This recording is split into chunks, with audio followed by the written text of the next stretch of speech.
Graça e a paz de Jesus, eu sou o pastor Giovanni, eu tenho uma palavra de Deus para o seu coração e glória a Deus por isso. Hoje nós vamos falar sobre a cruz e a crucificação. Desde já dá um like aí, dá um joinha, aperta no sininho, siga o nosso canal, compartilhe esse link com outras pessoas para que o máximo possível de pessoas possam estar aprendendo à luz da palavra de Deus, princípios e valores eternos do coração de Deus para o seu coração. Nós estamos baseados hoje em Gálatas 6,14. Gálatas 6,14 diz: mas longe esteja de mim gloriar-me, a não ser na cruz do nosso Senhor Jesus Cristo, pelo qual o mundo está crucificado para mim e eu para o mundo. Vou repetir: mas longe esteja de mim gloriar-me, a não ser na cruz do nosso Senhor Jesus Cristo, pela qual o mundo está crucificado para mim e eu para o mundo. Amém? Glória a Deus. Então, nosso tema de hoje é a cruz e a crucificação. Que relação tem a cruz e a crucificação com a vida do cristão? Nós precisamos aprender que existe uma diferenciação espiritual entre a cruz e a crucificação. A cruz nada mais é do que um fato histórico independente das nossas escolhas. Foi um fato histórico, uma obra extraordinária, a obra de Jesus sacrificial, vicária, substitutiva por nós na cruz do Calvário. Quer sabemos ou não, quer aceitemos ou não, Jesus morreu para nos justificar e restaurar a nossa comunhão com o Pai. Através da cruz nós somos reconciliados com Deus. Nós que éramos inimigos de Deus, fomos reconciliados por Deus através de Cristo, mediante a fé nessa obra extraordinária, a obra da cruz. A crucificação é uma escolha diferente. A crucificação é diferente da cruz. A cruz é um fato, é um evento, é uma obra extraordinária que Jesus fez para nós. A crucificação é uma escolha intencional de nos sujeitarmos aos princípios propostos por Jesus na sua morte. E você, será que tem se submetido aos princípios implícitos na cruz do Calvário? A cruz precisa ser verbalizada, precisa ser vivida na vida do cristão, precisa ser acionada, verbalizada, ou seja, experimentada, experiencializada em cada situação específica de pecado ou injustiça que nos tem atingido. A cruz de Cristo, meus amados, é a resposta de Deus para a queda humana, enquanto a crucificação é a resposta humana que damos à resposta de Deus, validando tudo aquilo que Jesus fez por nós na cruz do Calvário. E o ser humano, ele tem quatro estágios, né? Quatro grandes eventos, quatro grandes fases, né? Ou estágios da vida de um ser humano, de um verdadeiro cristão. Primeiro, a criação. Segundo, a queda. Terceiro, a redenção em Cristo Jesus.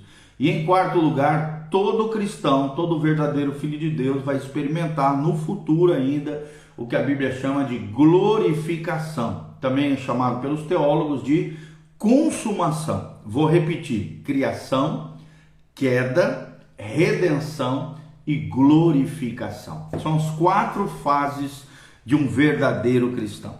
Então, o que adiantaria o fato de Jesus ter pago o preço da culpa da humanidade se as pessoas desconhecessem isso?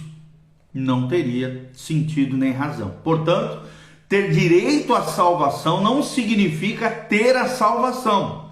O fato de Jesus ter morrido na cruz em nosso lugar não torna as pessoas automaticamente salvas. Não funciona assim. Da mesma forma, quando entendemos que cremos e aceitamos aquilo que Jesus fez por nós na cruz, passamos a ter o direito, a herança de uma vida totalmente livre, saudável e abundante no Senhor. Porém, desfrutar eficazmente dessa vida é muito mais do que ter um direito apenas a ela.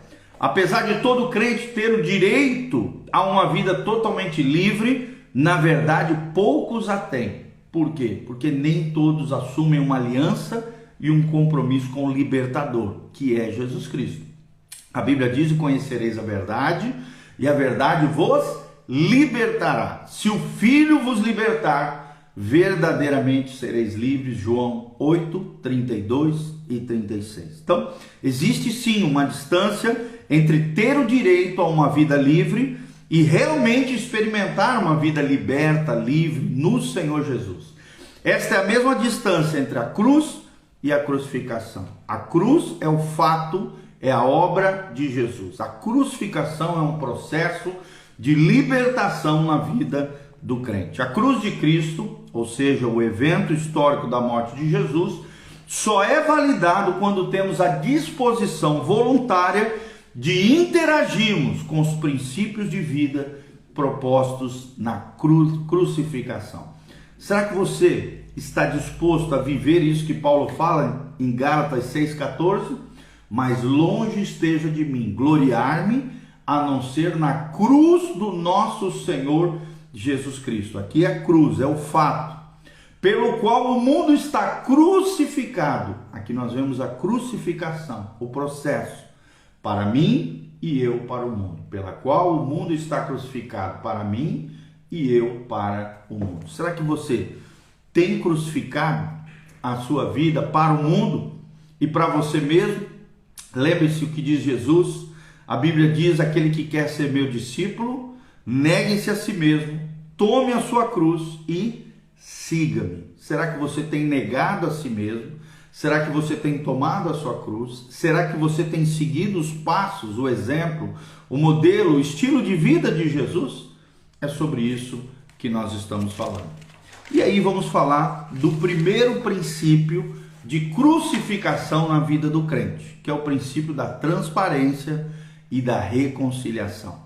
Transparência e reconciliação são considerados como princípios troncos, princípios axiomáticos, como se fosse uma coluna vertebral, a essência da verdadeira fé cristã. É onde brotam todos os demais princípios pertinentes ao processo de crucificação. Sempre lembrando que cruz é um evento histórico, a morte de Jesus no nosso lugar, e crucificação é um processo de vida do crente na medida em que ele se entrega aos processos do Espírito Santo de forma voluntária, se rendendo ao Senhor e obedecendo aquilo que Deus ensina na sua palavra.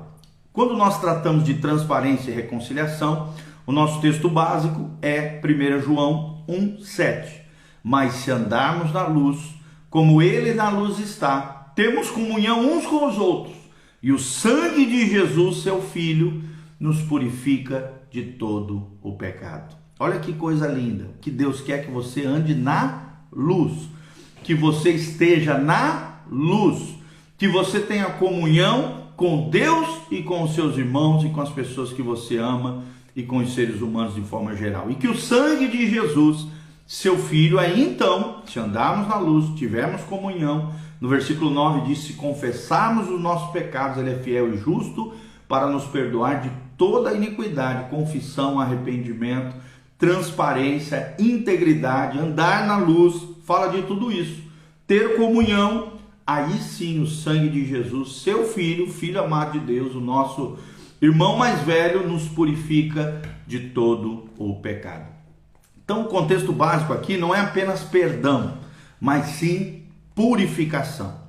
Perdão e purificação são dois conceitos bíblicos diferentes, que têm a sua diferença. E é interessante que a base para isso é andar na luz e ter comunhão. Uma vida purificada significa que a pessoa está não apenas perdoada, como também livre de toda e qualquer contaminação espiritual, está vivendo uma vida saudável na fé, sujeita à prosperidade e o favor de Deus sobre a sua vida. Portanto, o conceito espiritual de purificação vai bem além de ser perdoado. Ser perdoado já é uma bênção, mas ser perdoado e purificado é ainda melhor. Significa que toda a justiça foi satisfeita, que se esgotaram todos os recursos para que a situação fosse esclarecida, resolvida, consertada na sua vida. Desfaleceram-se os argumentos contrários que o diabo tinha contra você. porque você foi perdoado e foi purificado pela graça de Deus, andando na luz, tendo comunhão, confessando o seu pecado e se arrependendo dos seus das suas más obras. Não existe então tal possibilidade de purificação sem total transparência e flexibilidade para reparar os danos causados nos relacionamentos. E como tem danos causados em relacionamentos. Então, veja bem, esse texto que nós acabamos de mencionar, 1 João 1,7, tem um artigo condicional aqui, se andarmos na luz, se. Então, quando tem esse artigo condicional, é simples, não tem meio termo.